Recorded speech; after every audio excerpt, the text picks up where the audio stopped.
Come show your glory. Come show your face. Come light a fire in us. Breathe on this place.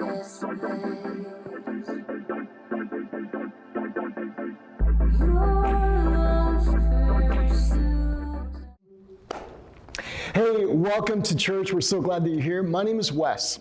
My wife Vanessa and I, we're the lead pastors here, and wherever you're watching from, we just want to say thank you so much. Thanks for joining us today. We're actually a church that exists here in Los Angeles, and not just an online church. We really exist, and we would love to invite you to an in-person service every Sunday, 10 o'clock at the address below. Man, you can come join a vibrant group and community of people who are doing their best to go after God and to live the life that God has called them to live. And so you can be a part of that community. So for any questions about who we are and what we're about, you can check out thehousela.org. Service times, directions, even how you can give and be generous, how you can participate in some of our projects that we're doing across the city to just do good and to spread the message of the love of Jesus in our city. You can join all of that at thehousela.org. Hey, today we're continuing this series that we've been on called In This House. In This House. And when I hear that, I hear almost like a mom or a dad going, in this house, and they say kind of whatever the rule is after that. In every house or every corporation or just any organization, they have rules. Sometimes they're written on a wall somewhere, hey, here are our values. We exist to be the best, microchip processing company in the world, And they list those, their mission and their values, and they list them, and sometimes you find them out by accident. Some homes, even, you have values and rules in your homes.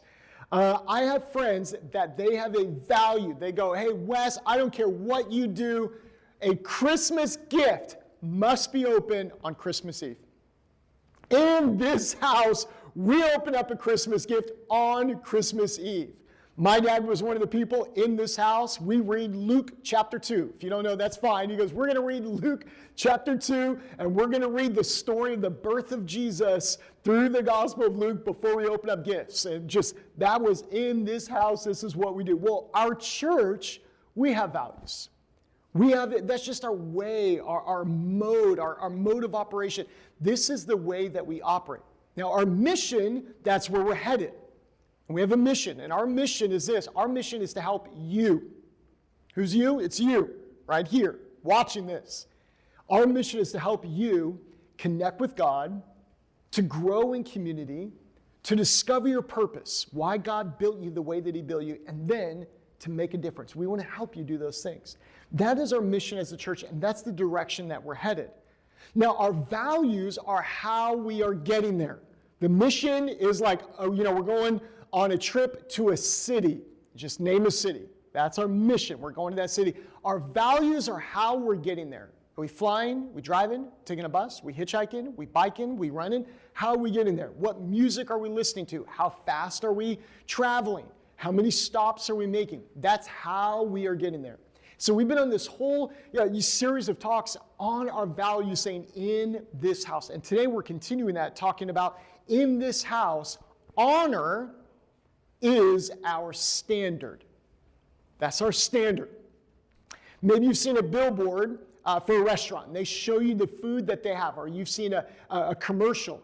Oh man, and the food, it looks perfect. The teriyaki sauce is just matriculating down the size of the perfectly steamed carrots, and everything looks perfect. And then you go to that restaurant and you order the exact same thing. You say, I want what I saw on the commercial. I want that. It looks great. I didn't need to see a menu. I want that teriyaki thing that I saw on the TV with the salmon and the carrots and the matriculation of the teriyaki sauce dripping on the side of the perfectly steamed carrots. And then they bring you out, so order number 52. Order number 52. And they hand you this sad sack. Just sad, it's depressed. And you open up the bowl and the teriyaki's in there and it's on strike. It's like, nah, man. I'm not going to that side of the other bowl. And you're like, what did I order? This is not, I want what I saw in the commercial. I want what you showed me, and this is over here, and this is different. Do you guys not have standards here of what something is supposed to look like? Well, for us, honor at our church, honor is our standard. That's the level that we say we will live at this level. We may get off a little bit, but we're going to get right back on. Honor is our standard. John 3:16-17 says this. For this is how God loved the world. He gave his one and only son. This is Jesus talking to a man named Nicodemus. This is how God loved the world. He gave his one and only son so that everyone who believes in him will not perish but have eternal life. God sent his son into the world not to judge the world, but to save the world through him. Ephesians chapter 6, verses 2 and 3, it kind of echoes Exodus chapter 20 when it says this, honor your father and mother. Word honor there. This is the first commandment with a promise. If you honor your father and mother, things will go well for you, and you'll have a long life here on the earth. Romans 12:10, love each other with genuine affection and take delight in honoring one another. 1 Timothy 5:17 says, let the elders, or the pastors and leaders, let the elders who rule well, they're doing a good job, they're leading. He says, let them be considered worthy of double honor. So if honor is our standard, he goes, man, when you see a good leader, when you see a good pastor, and you'll see it when you come here, we honor each other. We see a good pastor, but man, we're going to double honor that person. He says they are worthy of double honor, especially those who labor in preaching and in teaching. Romans 13:7 says this, give to everyone what you owe them. It's like, hey, if you owe something to someone, you got to give it to him. Now watch the way that he unpacks this. Taxes to whom taxes are due. Revenue to whom revenue is due. Respect, put some respect on their name. And then he says this, honor to whom honor is due. He treats giving honor just like paying taxes. In the same, not in the negative sense, but in the sense of you must, I'm compelled to do this. For people like us, honor is not odd. Honor is our standard. I was with a friend, and he was visiting another church. He was speaking at that church. And sometimes I have the opportunity to do that. If it doesn't conflict with our schedule here at the church, I'll say yes to those.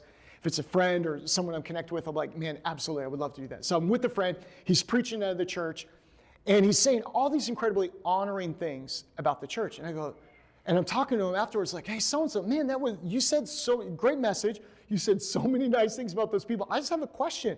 Like, how do you know all of these things about each of these churches that you go and speak to? And he's like, hey, Wes, he looks at me, he goes, Wes, we can always find something to honor. We can always find something to honor about someone. Couple quick things. Honor is not. It's important to say what honor is not, because for some people they hear the word honor and they start painting a different picture. And let's just tear down what honor is not. Number one, honor is not lying. Oh, that was such a great meal, and it wasn't. That's not honoring. That's lying. I've been to some memorial services and something like that, and some people are saying all these amazing things, and the people that knew them well are like, actually, I knew them well, and that is not them. Like, that's not very truthful. Number two, honor is not agreement. You can honor someone without agreeing with the whole of their life. There's something going on in the world today. It's not just cancel culture. It's like these subcultures underneath cancel culture that says you're not even allowed to honor someone unless you agree with everything of their life. Hey, I've got friends, I've got family members, I've got best friends that I don't agree with their stance on everything. I've got a friend who's a Bengals fan, of all things. I'm just kidding. Well, he is a Bengals fan, but you can honor someone without agreeing with everything about their life. These last couple of years, it's almost been like you're not allowed to say something nice about someone until you know their viewpoint on every political position or the car that they drive and where they live and how their kids behave and how their parents behave. And like, if you go through all these check boxes, then I will honor. It's like, no, honor is not agreement. Honor is also, it's not trust. You can honor someone. So when Paul talks about honoring your father and mother, maybe you were raised in an abusive home or in an abusive situation. You can honor those parents without trusting them or giving them more. You can honor someone, for who they are without tripping over who they are not. Honor does not mean that I trust you with everything. And honor is not flattery. Honor, sometimes when you're honoring, you're finding something to honor about someone, everyone's like, oh, you're totally just buttering them up. And by the way, buttering them up is like this ancient Indian custom where they would throw balls of clarified butter at the statues of their gods, and people eventually would say, oh, you're buttering them up. Honor is not flattery, but here's what honor is. Honor is seeing someone through the lens of the cross. Honor is seeing someone through the lens of the cross. If God so loves the world, so can I. If God so loves the world, so can you. People like us, we realize that the cross gives every human being immeasurable worth. God looked out over creation and he goes, it's like if you've ever seen those home shopping shows, my wife and I were watching one recently where they're like remodeling this chateau somewhere, which chateau is such a cool word to say. And they're remodeling this chateau and they're standing outside with the guy, and the guy goes, hey, for 319,000 pounds or whatever the number was, take this off the market. And they looked at it and they're like, I'll take it. And they shook hands. Then the work began. It's like, wow, that's amazing. Look, God looked at creation that was a complete mess, and he goes, I'll take it.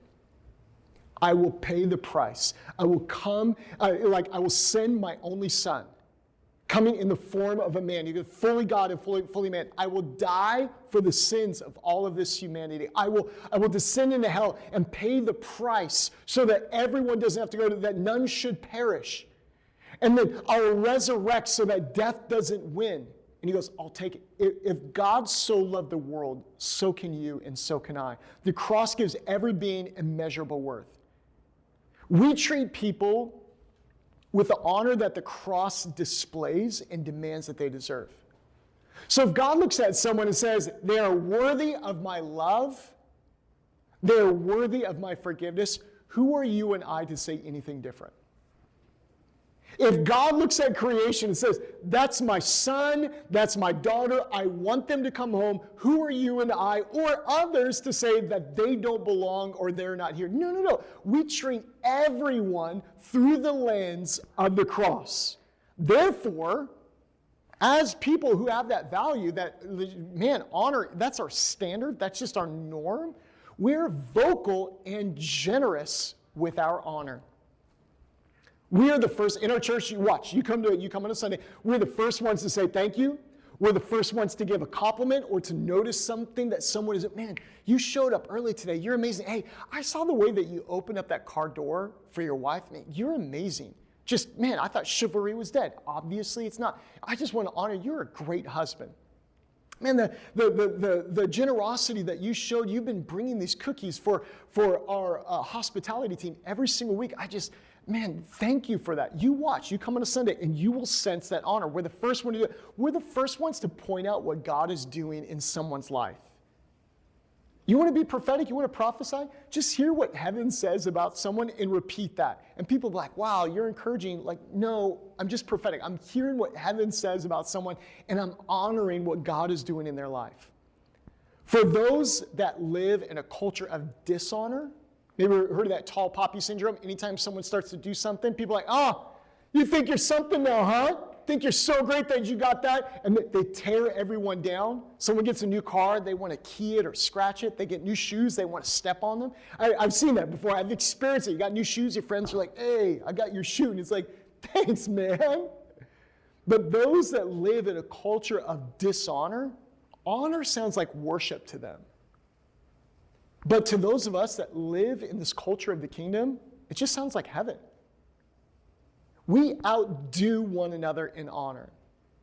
As in Romans 12:10, it tells us, we take delight, we love it. It's so great in honoring each other. That same verse, Romans 12:10, about we take delight, in the ESV it translates it says, outdo, go bigger. Go bigger. Outdo means to lead the way, passing on that right, passing on that example, get out in front. Be the first one to say thank you. Be the first one to honor something. Instead of tripping over something that they are not, honor what they are. Instead of tearing someone, hey, sorry you're late for church, man. How about instead switch it up and go, I'm so glad that you came today. so glad you came today. Man, you must have had a, and they're like, yeah, I had a really difficult morning. The baby wasn't feeling well. Man, and you still came to church. Thank you, man. I just want to honor you. Same situation, but a different response. We honor those that we work beside. We honor those that we follow. And we honor those that we lead. Honor is not just for those that we follow, like, man, I just want to honor my pastor, and then we're cruel to people that we lead. No, we honor up, we honor down, we honor around. I'm going to end with this. What about those who are difficult to honor? What about those who are difficult to honor? The people that just make it extra hard, like the story of my friend is like, you can always find something to honor. Like, I've been looking for a long time, and I can't find it. I would ask the question, God, how do you see that person? Now, not how have I experienced them, not how have they wounded me or hurt my feelings or been cruel or mean to me. How do you see them? I just wonder if the person that you've had the hardest time of honoring might just be the one that you need to honor the most. For people like us, honor is our standard. That's the way we live in the culture of this house. Let me pray for you as we close. Jesus, I'm praying for my friends today, especially for those who are just having this question of what does it mean to honor people that I've had a tough time with. I'm praying for us as a church, God, that we would be people that honor, not based upon people's behaviors, but saying what heaven says about them. In Jesus' name, amen. Hey friends, love you so much. Thank you so much for being a part of this. Hey, for more information, any questions that you may have, check out thehousela.org. Lastly, I just want to say thank you so much for all of your generosity. This whole season, it's been miraculous. God just brought us, we have buildings and people and all kinds of incredible things happening, people being added every single week to the church. And at the same time, we just found out recently that this roof, literally in the room that I'm in right now, it is leaking. And so I just want to say thank you to those of you that are just generous. And if you want to join us in that generosity, you can go to thehousela.org. If you can put a note in there, hey, I want to help pay for that roof. I heard it was $70,000. You can do that at thehousela.org. Hey, God bless you. We're going to continue on next week on this series of talks of In This House. God bless, and I'll see you back next week.